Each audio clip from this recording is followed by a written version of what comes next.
तो आप सभी देख रहे हैं टुडे फिल्म्स न्यूज। आप सबको बता देना चाहते हैं कि राकेश मिश्रा जी का एक बहुत ही बवाल का वीडियो सॉन्ग रिलीज किया गया था, जो कि बहुत ही तेजी से वायरल भी हो रहा है और बहुत ही गजब का सॉन्ग भी है। आप सबको बता देना चाहते हैं कि गाने का नाम है कैला पिया गवना। इस गाना को गाए हैं राकेश मिश्रा जी अपने मधुर आवाज में, और इस गाना को लिखे हैं मनोज मतलबी जी, म्यूजिक दिए हैं आशीष वर्मा जी। आप सबको बता देना चाहते हैं कि ये जो सॉन्ग है डायरेक्ट वीडियो सॉन्ग ही आप सबके बीच में रिलीज किया गया है, जो कि बहुत ही बवाल का सॉन्ग है।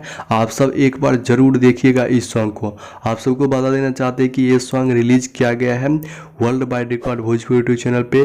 तो आप सब जरूर जा करके इस वीडियो सॉन्ग को देखिए और अपना ढेर सारा प्यार दीजिए। अगर देख चुके हैं तो कमेंट में जरूर बताइएगा कि आप सबको इस सॉन्ग कैसा लगा है, साथ साथ इसका वीडियो कैसा लगा। हम फिर मिलते हैं आप सबसे एक नए वीडियो में नए अप टू डेट के साथ। तब तक के लिए जय हिंद।